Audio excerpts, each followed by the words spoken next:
Ndabasuhuje kandi mbahaye ikaze nanone mu biganiro bya Pi Network.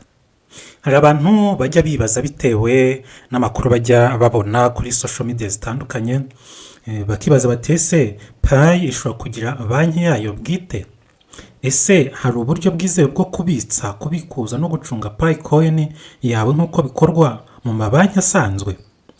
Ibi rero ni bimwe mu bibazo byinshi abapayoniya bibaza buri munsi, kandi uyu munsi tugiye kurebera hamwe byimbitse umushinga mushya witwa Pi Bank.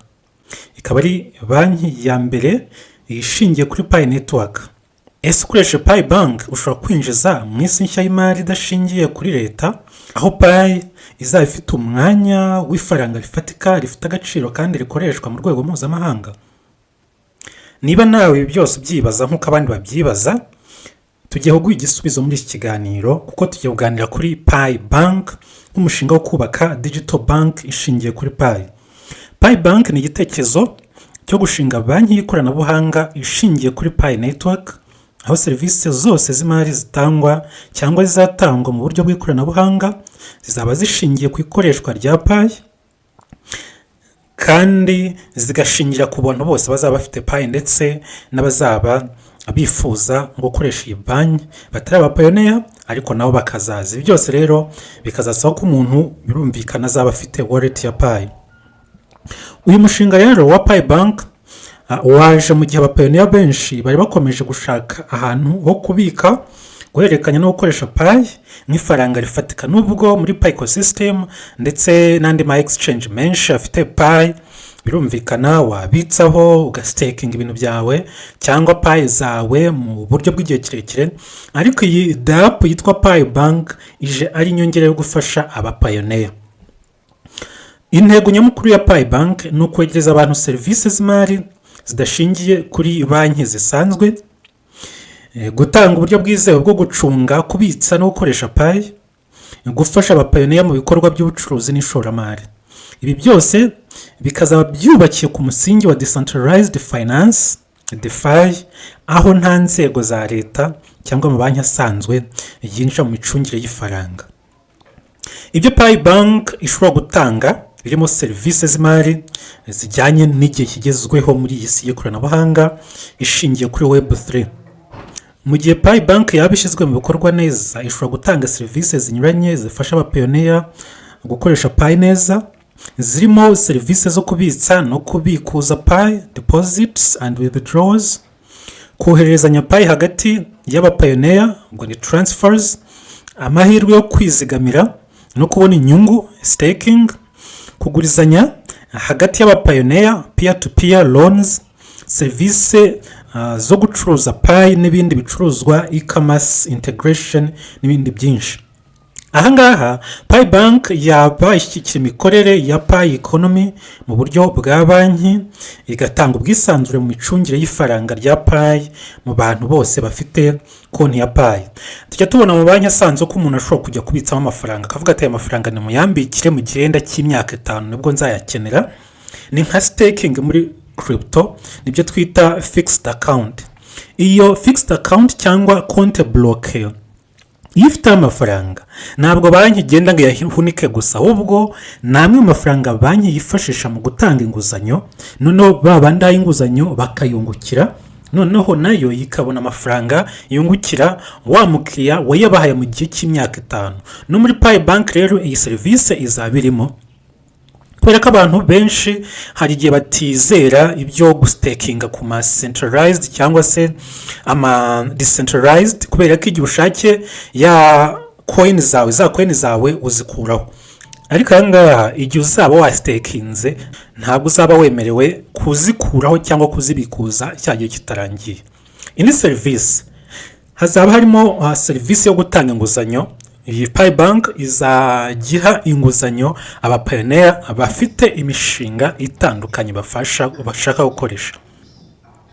Ikindi iyi Pi Bank izaba ifitemo serivisi zo kuguriza abakiriya bazaba bafite imishinga itandukanye. Izaba inafite uburyo bwo gucunga imitungo y'abapayoniya, cyane cyane imitungo y'ubwenge y'ama NFTs, ku buryo n'umuntu ufitiye umutungo azaba ashobora kuba yagurizwa Pi runaka bitewe n'umushinga ashaka gukora.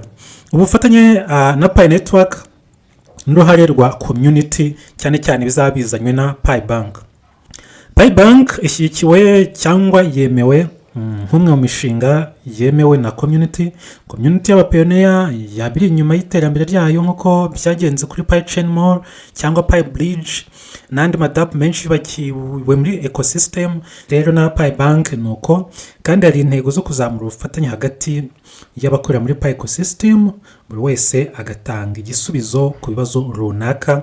Ari nayo mpamvu hashyizweho AI yo kugira ngo Abapioniya babambire mu gukora ama app azafasha abandi Bapioniya bazaba basigaye mu guhaha ndetse no kubona ibyo bazaba bakeneye byose bakoresha Pi. Inyungu rero zishobora kuva mu mushinga wa Pi Bank. Pi Bank ifite ubushobozi bwo guteza imbere Pi Network mu buryo bukomeye. Inyungu nyamukuru harimo kongera imikoreshereze ya Pi mu buzima bwa buri munsi, ibyo bita mass adoption.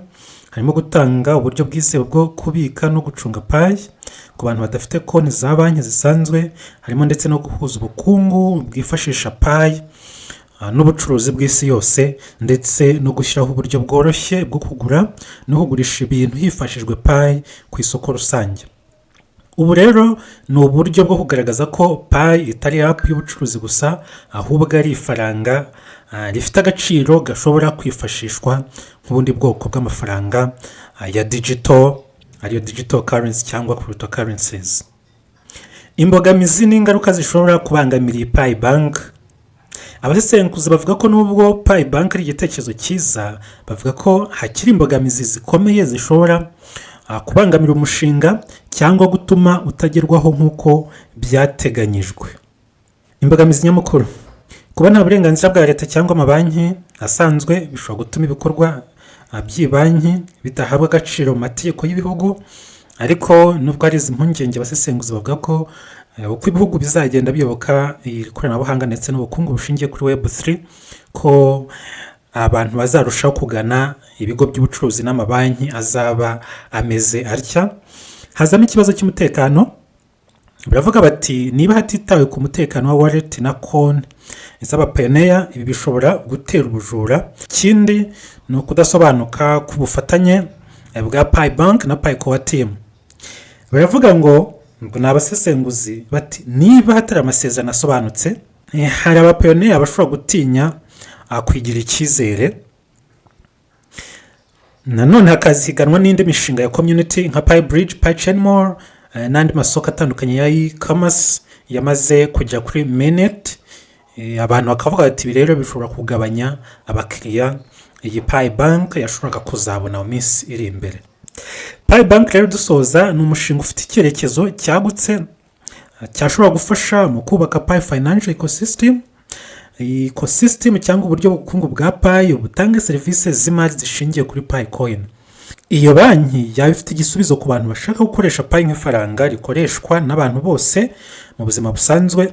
Ariko kugira ngo ibyo bigerweho, hakenewe gushyiraho uburyo bwizewe bw'imikorere, kugira ubufatanye bugaragara hagati ya Pi Bank na Pi Core Team, ndetse no gukemura ibibazo by'amategeko n'umutekano.